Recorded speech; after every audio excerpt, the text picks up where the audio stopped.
नमस्कार, मैं हूं रुखसार मंसूरी। स्वागत करती हूं आपका अपने चैनल में। बिहार की सियासत इस वक्त गरमाई हुई है क्योंकि राजनीतिक फैसलों ने हलचल मचा दी है और इसी बीच जो जन स्वराज पार्टी के संस्थापक हैं प्रशांत किशोर, उनके बड़े फैसले ने भी बहुत ही ज्यादा हलचल मचा दी है।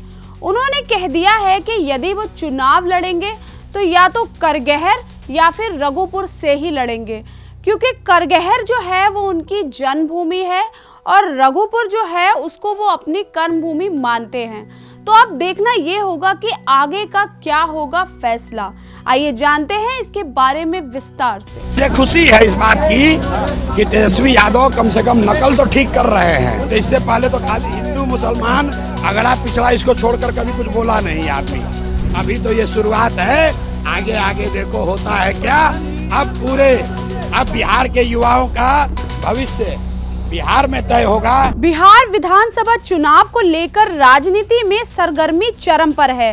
इसी बीच प्रशांत किशोर यानी कि पीके ने पहली बार ये स्पष्ट किया है कि अगर पार्टी की सहमति बनी तो वो चुनावी मैदान में उतरेंगे। उन्होंने कहा कि मेरा जन्म स्थान करगहर है और वहीं से चुनाव लड़ना मेरे लिए गर्व की बात होगी, लेकिन रघुपुर भी मेरी कर्म भूमि है और वहां से चुनाव लड़ने का निर्णय भी मैं ले सकता हूं। गौरतलब है कि रघुपुर सीट पर फिलहाल राजद नेता तेजस्वी यादव काबिज हैं, जिन्होंने 2015 और 2020 दोनों चुनाव यहां से जीते थे। यही नहीं, इस सीट से उनके पिता लालू प्रसाद यादव भी कई बार चुनाव लड़ चुके हैं।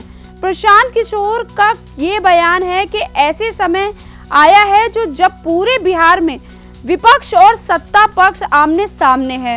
उन्होंने करवट में मीडिया से बातचीत करते हुए साफ किया कि उन्होंने अभी तक कोई भी आधिकारिक घोषणा नहीं की है, लेकिन पार्टी में इस पर विचार विमर्श चल रहा है। अगर सामूहिक निर्णय लिया जाता है तो करगहर और रघुपुर में से किसी एक सीट से वो चुनाव लड़ सकते हैं। पीके ने तेजस्वी यादव पर निशाना साधते हुए हाल ही में वायरल हुए एक वीडियो का भी जिक्र किया। इस वीडियो में तेजस्वी यादव कांग्रेस नेता राहुल गांधी की वोटर अधिकार यात्रा का जश्न मनाते नजर आए। प्रशांत किशोर ने तंज कसते हुए कहा कि ये सबूत है कि तेजस्वी न पढ़ाई में सफल हुए न क्रिकेट में, और अब छोटे कार्यक्रम में भी सफलता नहीं पा रहे हैं। ये बयान साफ दिखता है कि पीके रघुपुर से चुनाव लड़कर सीधे तेजस्वी यादव की चुनौती को स्वीकार करने की तैयारी कर रहे हैं। इसी दौरान बिहार बंद पर भी पीके ने तीखी प्रतिक्रिया दी। उन्होंने कहा कि नेताओं को बुलाया हुआ बंद है, जनता इसमें साथ नहीं देगी। उन्होंने दावा किया कि अगले दिन उनकी सभाओं में 20,000 से ज्यादा लोग जुटेंगे। यही नहीं, बीजेपी प्रदेश अध्यक्ष दिलीप जायसवाल पर भी उन्होंने निशाना साधा और कहा कि मेरे आरोपों पर जवाब देने की बजाय वो कैमरे के सामने रोने लगे। पीके ने संकेत दिए कि आने वाले दिनों में वो और भी बड़े सबूत पेश करेंगे, जिनसे बिहार की राजनीति में भूचाल आ सकता है।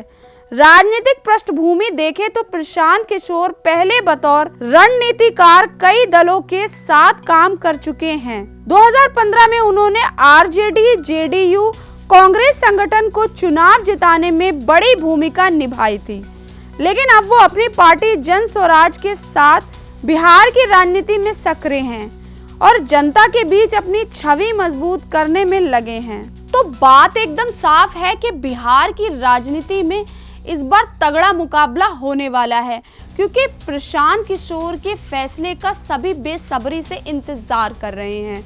आखिर क्या फैसला वो लेंगे, कहां से चुनाव लड़ेंगे।